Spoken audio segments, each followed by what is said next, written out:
الحمدللہ ایک اور روزے کی جانب جا رہے ہیں. 15 روزہ آج ہم سحر کرنے جا رہے ہیں, اور آج کے دن کی مناسبت بہت بڑی ہے کہ آج کے دن سے اگر ہم سیکھنا چاہیں امام حسن کی زندگی کو دیکھیں, ان کا بچپن دیکھیں, ان کی جوانی دیکھیں, جو کچھ ان کے القابات ہیں, جو کچھ ان کے قول ہیں, لمحہ لمحہ ایک ایک لمحہ ان کی زندگی سے ہمیں سیکھنے کو ملتا ہے. سبحان اللہ.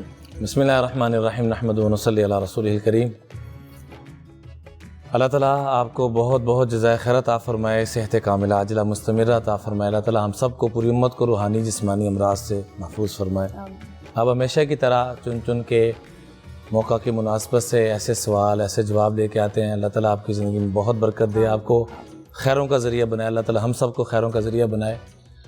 آج واقعتاً بڑا ہی منور اور پوری کائنات کو منور کر دینے والا مبارک دن ہے, جس کے بارے میں فرمایا کہ نبی کریم صلی اللہ علیہ وآلہ وسلم نے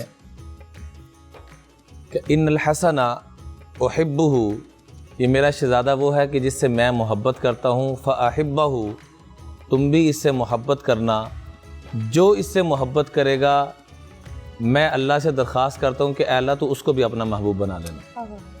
میں اس سے محبت کرتا ہوں, اے اللہ آپ بھی اس کو اپنا محبوب بنا لیں. بخاری کی روایت ہے. فاحبب, یا اللہ جو اس سے محبت کرے میں یحبہ, اس کو بھی تو اپنا محبوب بنا لینا. جب حضرت امام حسن دنیا میں تشریف لائے, روایات میں آتا ہے کہ جو دیکھتا وہ دیکھنے پہ مجبور ہو جاتا یہ کہنے پہ کہ یہ تو اللہ نے اپنے محبوب کا شبیہ دنیا میں بھیجا ہے. بے شک, جیسے حضرت فاطمہ کی شکل و صورت اور عادات, اطوار, حیت وہ اپنے بابا سے ملتی تھی, اور ایسے ہی حضرت امام حسن کی بھی شبیہ بہت زیادہ ملتی تھی. اور صحابہ کرام بعد میں بھی ان کو دیکھ کر نبی کریم صلی اللہ علیہ وسلم کی یاد کو تازہ فرمایا کرتے تھے.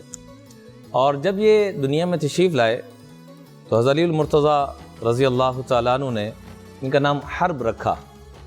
اور حرب کس نسبت سے رکھا؟ ایک تو بہادری کے نام سے, جیسے حیدر کرار خود بہادر. دوسرا اس میں ایک بڑا لطیف نقطہ ہے کہ حضرت سیدنا امیر معاویہ رضی اللہ تعالیٰ عنہ کے جو دادا جان تھے حضرت ابو سفیان کے والد محترم, ان کا نام بھی حرب تھا. تو چونکہ ان سے بہت زیادہ پیار, تعلق, نسبت, تو اس مناسبت سے ان کا نام حرب رکھا.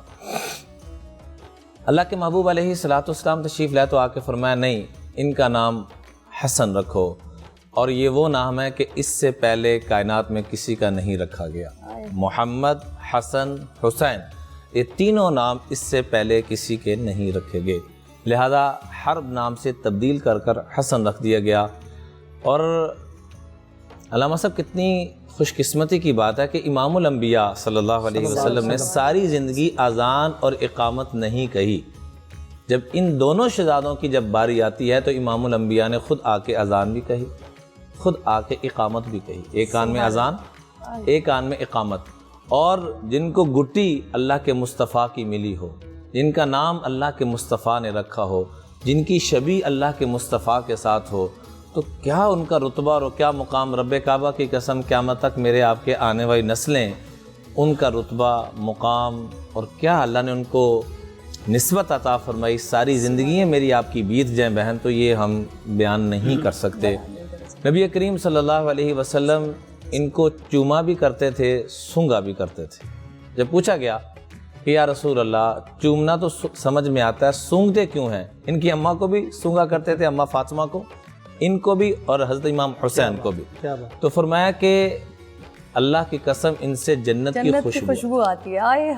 ہما ریحانتا یا من الجنہ, یہ دونوں شہزادے میرے جنت کے پھول ہیں. ایک مرتبہ صحابہ کرام بیٹھے ہوئے تھے, مخاطب ان کو کیا, بیٹھے ہوئے وہ تھے لیکن پوری انسانیت کو مخاطب کرتے فرمایا یا ایھا الناس, اے سارے کے سارے کائنات کے انسانوں, میں تمہیں ایک بہت بڑا میسج دینے لگا ہوں. صحابہ بڑے حیران ہو کے دیکھنے لگے کہ کیا میسج دینے لگے. آپ نے فرمایا الا اخبرکم بخیر الناس ابا و امہ, میں تمہیں ایسی جوڑی کا تعارف نہ کرواؤں کہ ان کو جیسے رب نے والدین عطا فرمائے ہیں اس جیسے والدین کسی کو نہیں ملے. الا اخبرکم بخیر الناس جدا و جدا, میں تمہیں ایسی جوڑی کا تعارف نہ کرواؤں کہ جن کو ایسے نانا اور نانی ملے ہیں کہ ان جیسا نانا نانی کسی کے پاس نہیں. الا اخبرکم بخیر الناس عما و عما، میں تمہیں ایسی جوڑی کا تعارف نہ کرواؤں کہ ان کو جیسے چچا اور پھوپھی ملی، ان جیسا کسی کو نہ چچا ملا، جعفر طیار جیسا نہ پھوپھی ملی.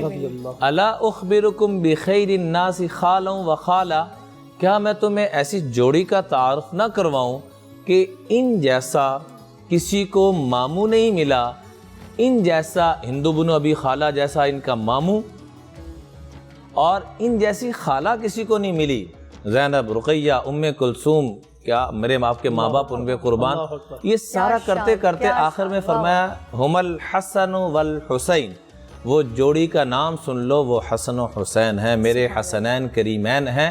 پھر آخر میں فرمایا ابوہما فی الجنہ، امہما فی الجنہ، جدہما فی الجنہ، جدتہما فی الجنہ، عمہما فی الجنہ، عمتہما فی الجنہ، خالہما فی الجنہ، خالتہما فی الجنہ. سب کا تعارف کرتے کرتے فرمایا ان کے سب نسبتوں والے جنتی، اور ہما فی الجنہ، وہ بھی جنتی نہیں، جنتیوں کے سردار، اور جو قیامت کی صبح تک ان سے محبت کرے گا وہ بھی جنتی. سبحان اللہ. یہ نسبت ان کو پیدائشی طور پہ مل رہی ہے. کیا بھاگوں والے وہ شہزادے تھے، کیا نسبتوں والے تھے. سیدنا صدیق اکبر رضی اللہ عنہ کا ایک عجیب واقعہ دل کو دہلا دینے والا ملتا ہے. جب امام الانبیاء دنیا سے پردہ فرماتے ہیں تو سارے صحابہ بیٹھے ہوئے ہیں، تو بار بار درخواست کی جا رہی ہے آپ خطبہ شروع کیجئے، خطبہ شروع کیجئے. تو یوں دائیں میں نے جیسے بندہ کو تلاش کر رہا تھا، یوں دیکھ رہے ہیں. سیدنا عمر فاروق رضی اللہ عنہ آئے، امیر المومنین خطبہ شروع کیجئے، صحابہ بیٹھے ہوئے ہیں، دکھ کا عالم ہے. تو فرمایا جب تک حسنین کریمین نہیں آئیں گے اس وقت تک خطبہ شروع نہیں.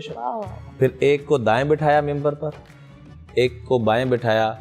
فرمایا بات میں کروں گا، بات میری سنیں گے، اور دیدار ان شہزادوں کا آپ کریں گے. بڑے بڑے وفود آتے اور ان کے استقبال میں جب تک یہ نہ آتے کھانا شروع نہ کیا جاتا. سیدنا ابو ہریرہ جیسی ہستی جو ان کے رشتے میں تایا لگتے ہیں، وہ اپنی پگڑی دستار اتار کر، ذرا تصور کیجئے کہ آج بیٹا یہ کرنے کے لیے تیار نہیں، اور وہ تایا ابو کائنات کے سب سے بڑے شیخ الحدیث سیدنا ابو ہریرہ رضی اللہ تعالیٰ عنہ، جس سے سب سے زیادہ روایات مروی ہیں، وہ اپنی دستار، اپنا کپڑا اتار کر ان کے دھول کو صاف کر رہے ہیں، اور آنکھوں میں آنسو حسنین کریمین کے کہ تایا جان یہ کیا کر رہے ہیں. تو فرمایا کیا آپ نے یہ سنا نہیں، جو آپ سے محبت کرے گا وہ اللہ کے محبوب سے محبت کرے گا. تو یہ اتنی بڑی اجازت ہو تو انہوں نے یہ اشارہ کیا تھا کہ میں تو یہ جو کام میں نے آج کیا ہے، میں عرصہ دراز سے اس کی تلاش میں تھا. اللہ اکبر، اللہ اکبر. اور آپ یہ دیکھیے عمران بھائی کہ اتنے ناز و نام میں پلے ہوئے یہ شہزادے، دنیا کے شہزادے، جنت کے سردار، یہ شہزادے اتنے ناز و نام میں پلے ہوئے، اور صرف امت محمدیہ کے لیے، اس دین کو بچانے کے لیے کربلا میں کیا ہوا، اور ان کو زہر دے کے، ان کو زہر دے کر وہاں شہادت کا رتبہ پایا. ادھر بھی شہادت، ادھر بھی شہادت، وہاں بھی شہادت، وہاں تلوار سے، یہاں زہر سے، آنتیں کٹ گئیں. اللہ، آنتیں کٹ گئیں. یہ سوچ کر دل دہل جاتا ہے، روح کانپ جاتی ہے کہ ہم اس قابل ہیں کہ ہماری تاریخ دیکھیے. سبحان اللہ. امت محمدیہ اس دین کو بچانے کے لیے ان شہزادوں نے، جنت کے سرداروں نے کربلا میں، اور حضرت امام حسن کو زہر دے دیا گیا، ان کی آنتیں کٹ گئیں، شہادت کے اس رتبے پر فائز ہوئے. اور ہم کیا اپنا چہرہ دیکھنے کے قابل ہیں کہ ہماری تاریخ کیا ہے اور ہم کر کیا رہے ہیں، اس پر عمل کیسے کر رہے ہیں. میں جملہ چھوٹا سا عرض کرنا چاہوں گا بہن. امام الانبیاء کبھی اتنا نہیں روئے. ایک مرتبہ جس بات کی طرف آپ نے اشارہ فرمایا، ام سلمہ بیٹھی ہوئی ہیں، تو ان کو کہا کہ باہر دروازے پہ کھڑی ہو جاؤ، آج ایک اللہ وہ فرشتہ بھیج رہے ہیں جو اس سے پہلے کبھی نہیں آئے. تو وہ بھی دروازے پہ کھڑی ہوئی، تو دونوں شہزادے اسی دوران کھیلتے کھیلتے اندر داخل ہو گئے. اندر جاتے ہیں تو امام الانبیاء اتنا رو رہے کہ ہچکیاں بند گئی، جیسے سید الشہداء سیدنا حمزہ رضی اللہ عنہ کی شہادت پہ آپ کی ہچکیاں بندی. اس موقع پہ بھی یہ کیفیت ہوئی. اللہ کے محبوب علیہ الصلوۃ والسلام اتنا روئے. پوچھا کہ یا رسول اللہ کیا ہوا؟ فرمایا مجھے کربلا دکھائی گئی، کربلا کی مٹی دکھائی گئی، مجھے میرے حسن کی آنتیں کٹتی ہوئی دکھائی گئیں، اوہ، جیسے آپ نے فرمایا نا کہ کس منہ کے ساتھ ہم ان کا سامنا کریں گے، کون سا چہرہ لے کے جائیں گے کہ اپنی اولاد کٹتی ہوئی نظر آ رہی ہے، اور اللہ کی قسم حسنین کریمین کی شہادت اصل میں امام الانبیاء کی شہادت ہے۔ دوسرے لفظوں میں یوں کہیں کہ حضرت امام حسین کو جو چھریاں لگ رہی ہیں، جو تلوار لگ رہی ہیں، جو تیر لگ رہے ہیں، وہ اللہ کی قسم ان کو نہیں لگ رہے، ان کے نانا حضرت محمد مصطفیٰ صلی اللہ علیہ وسلم کو لگ رہے۔ اور ان کی شہادت، شاہ ولی اللہ محدث دہلوی رحمۃ اللہ نے اس بات کو ذکر کیا ہے کہ حسنین کریمین کی شہادت یہ امام الانبیاء کی شہادت ہے۔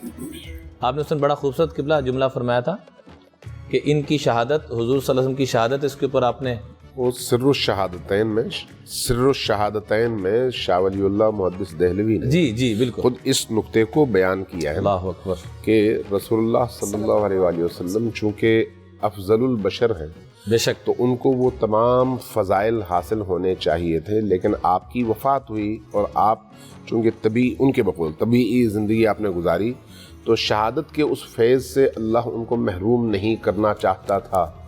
اس لیے اب شہادت کے دو رخ تھے، یا زہر سے یا تلوار سے، دونوں آپ نے نصیب کرنے تھے، تو اس لیے ایک شہادت نصیب کی امام حسین کو اور دوسری نصیب کی امام حسن کو، اور مجموعی طور پر یہ شہادتیں دونوں شہادت رسول قرار پائیں۔ اللہ اکبر۔ پرنور سحر اور ذکر خدا، نبیوں کی مدح سرائی۔ پیغام سنا عباد صبا، پرکیف ساتھ آئی۔ پوشیدہ ہے ایمان کی راہ اللہ کی کتاب مقدس میں۔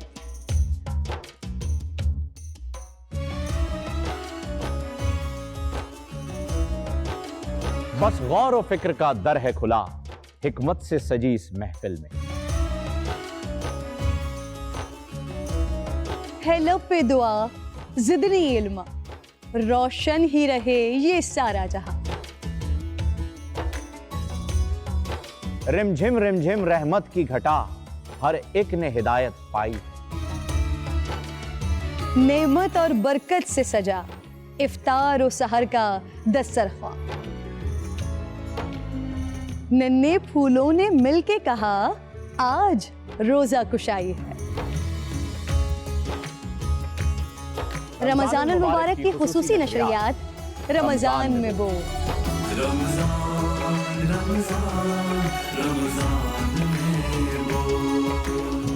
رمضان المبارک کی خصوصی نشریات رمضان میں بول، فہیم خان اور کرن ناز کے ساتھ روزانہ صبح 3 بجے سحر ٹرانسمیشن اور شام 5:30 بجے افطار ٹرانسمیشن، صرف بول انٹرٹینمنٹ پر۔